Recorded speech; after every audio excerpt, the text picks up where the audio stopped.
Part 1 में बात हुई थी कि क्रिकेट का करियर कैसे स्टार्ट करा जाता है और पेरेंट्स का क्या रोल रहता है क्रिकेट के अंदर।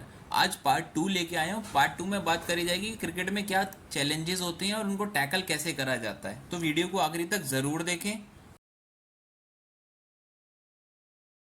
तो एक एकेडमी ज्वाइन करने के बाद आपको किन चैलेंजेस को फेस करना पड़ेगा।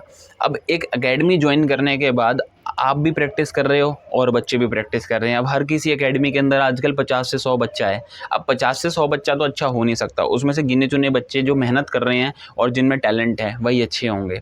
लेकिन क्रिकेट में करियर कैसे बनता है? अब करियर ऐसे बनता है कि आप जब एक एकेडमी के अंदर प्रैक्टिस कर रहे हो तो आपको प्रैक्टिस के साथ साथ मैचेस भी चाहिए। अब मैचेस खेलने के लिए क्या है, जितने भी कोचेस वगैरह हैं अपना ग्राउंड होता है उनका, तो वो कुछ चार्ज करते हैं। नहीं ठीक है, तो नॉमिनल फ़ीस चार्ज करेंगे आपसे, बॉल फीस, थोड़ा बहुत ग्राउंड फीस या फिर अपना खाने पीने का जो फूड के उनके खर्चे होंगे वो आपको आपसे चार्ज करेंगे और आपको मैच खिला देंगे। लेकिन जो और मैच आपको बहुत ज़रूरी है कि मैच अगर आप खेलोगे तो मैच से ही प्लेयर बना जाता है। प्रैक्टिस पे आप जितनी मर्जी प्रैक्टिस करते रहो, लेकिन अगर आप मैच ही नहीं खेल रहे हो, आप एग्ज़ाम ही नहीं दे रहे हो, पढ़ाई करते रहो, एग्ज़ाम ही नहीं दे रहे हो, तो फिर आपको पता कैसे चलेगा कि आप कितनी इंप्रूवमेंट है आपके अंदर।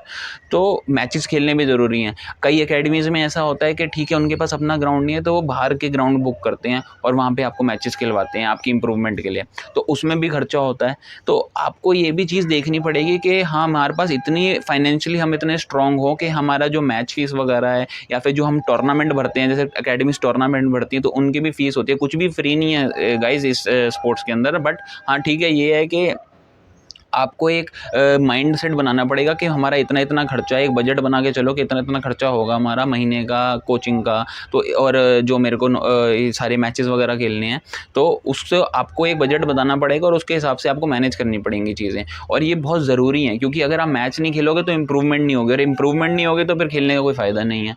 तो अब क्या है, एक 7 साल से 10 साल का बच्चा एक अकेडमी के अंदर गया और उसने प्रैक्टिस करनी स्टार्ट करी। फर्स्ट लेवल वो कब खेलता है? बीसीसीआई की अंडर जो पहली ट्रॉफी होती है वो होती है अंडर 14। अंडर 14 क्या होता है कि अंडर 14 के अंदर जो एक जोन की स्टेट्स हैं, जैसे नॉर्थ जोन का हो गया, नॉर्थ जोन में हरियाणा हो गई, हिमाचल हो गई, दिल्ली हो गई, पंजाब हो गई, जे-एंड-के हो गई, ये 4-5 स्टेटें हैं, ये आपस में मैच खेलती हैं। अंडर 14 के बाद अंडर 16 आ जाता है। अब जो बच्चे अंडर 14 में अच्छा करते हैं वो ऑटोमेटिकली अंडर 16 में पिक हो जाते हैं। अगर उनका साल बचा होता है 14 का तो स्टेट एसोसिएशन क्या करती है, कभी कभार उनको दोबारा अंडर 14 में मौका दे देती हैं।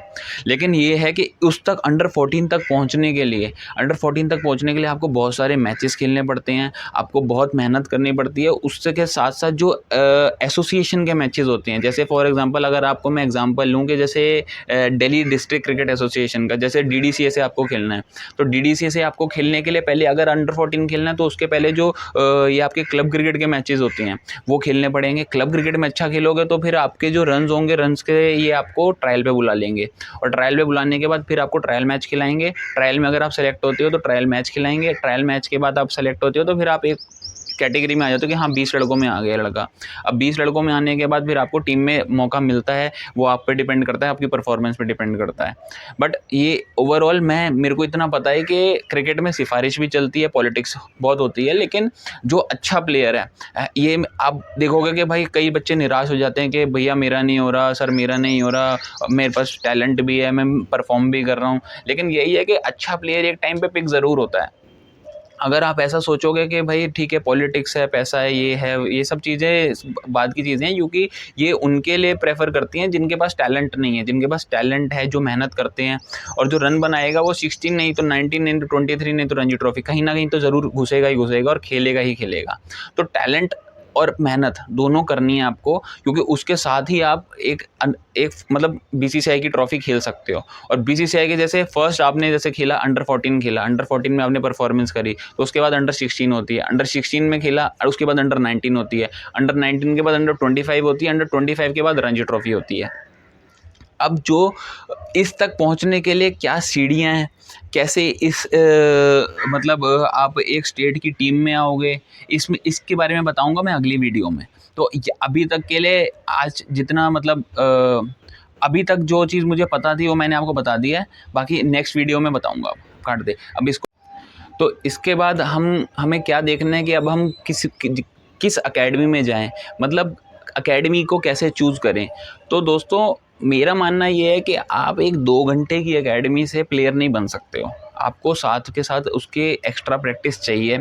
बैट्समैन है, बैट्समैन को बेसिक ड्रिल्स के लिए बॉल फीड करने वाला चाहिए, बॉल्स चाहिए, अलग से सब सेटअप चाहिए। लेकिन आप जो सीखोगे वो एकेडमी में सीखोगे। जैसे हम पढ़ाई भी करते हैं, पढ़ाई स्कूल में टीचर पढ़ाती है, घर पे आके होमवर्क करते हैं, मेहनत करते हैं, तो ही हमारा एग्ज़ाम में रिज़ल्ट अच्छा आता है। तो ऐसे ही क्रिकेट भी है। क्रिकेट में भी आपको, आप किसी एकेडमी में जाओगे, जो वहाँ पे कोच सिखाएगा उसको आके आपने घर पे भी प्रैक्टिस करनी पड़ेगी और अपने कोई आसपास जगह ढूंढनी पड़ेगी जहाँ पे आप प्रैक्टिस कर सको। तो अब कितनी फ़ीस होती है कि एकेडमी की, तो अकेडमीज़ के ऊपर डिपेंड करता है। मतलब आप एक अच्छी एकेडमी में जाओगे तो वो उसकी रजिस्ट्रेशन फ़ीस, सबसे पहले जाके आपको बोलेंगे कि वो कि एक रजिस्ट्रेशन फ़ीस होती है यहाँ पे। अब वो रजिस्ट्रेशन फ़ीस 2,000 भी हो सकती है, 5,000 भी हो सकती है, 10,000 भी हो सकती है, 15,000 भी हो सकती है, 20,000 भी हो सकती है, और इससे ज़्यादा भी होती है कईयों की, कई एकेडमीज़ की फ़ीस, रजिस्ट्रेशन फ़ीस। तो उसके साथ साथ जो क्रिकेट की वैसे फ़ीस होती है एकेडमी की पर मंथ की, रजिस्ट्रेशन फ़ीस वन टाइम देने वाली होती है, उसके बाद हमें जो फ़ीस देनी पड़ती है मंथली वो होती है 2,000, 3,000, कई जगह की 5,000 है, कई जगह की 10,000 भी है। लेकिन ये है कि वो आप पे डिपेंड करता है कि आप कैसी जगह जाते हो और कैसी कोचिंग आपको मिल रही है। आपको हाई हाई लेवल की कोचेज़ चाहिए तो उसमें ये है कि आपके थोड़े से वो पैसे ज़्यादा चार्ज करेंगे। अगर आपको नॉर्मल कोचेज़ हैं, ठीक है, तो आपको पैसे कम चार्ज करेंगे, लेकिन हाँ ठीक है, क्रिकेट आप सीख जाओगे। और आज की डेट में इतनी वीडियोज़ हैं, हम यूट्यूब वगैरह पे, जैसे मैं भी वीडियो बनाता हूँ, तो आप वीडियोज़ से भी बहुत कुछ लर्न कर सकते हो। जो चीज़ आपका कोच आपको 1 साल 2 साल के बाद बताएगा, वो वीडियो में आप आज जैसे वीडियो खोली आपने, वीडियो में देख के आप समझ सकते हो। तो थोड़ा-सा आपको क्लेवर भी होना पड़ेगा कि ठीक है, मैं अगर अकेडमी में एक चीज़ सीख रहा हूँ तो मुझे आके घर पे भी आके मेहनत करनी है और अपने आस-पास जो मेरे को फैसिलिटी अवेलेबल है, कहीं जैसे आजकल जैसे स्पोर्ट्स कॉम्प्लेक्स होते हैं या फिर कोई ग्राउंड जो खाली पड़े होते हैं, वहाँ पे जाके आप अपना जो एकेडमी में चीज़ें सिखाई, जैसे कोच ने सिखाया आपको फ्रंट फुट के डिफेंस सिखाए, ड्राइव सिखाई, तो आपने अपनी बॉलें खरीद के रखनी है और जाके किसी को बोलना है कि भाई मुझे प्रैक्टिस कराओ, और उस पे प्रैक्टिस करनी है। तो ये एकेडमी की फ़ीस आपकी 2,000 से 10,000 रुपये तक वेरी करती है, और रजिस्ट्रेशन फ़ीस भी ऐसे ही होता है कि कहीं 5,000, कहीं 10,000, कहीं 15,000, कहीं 20,000।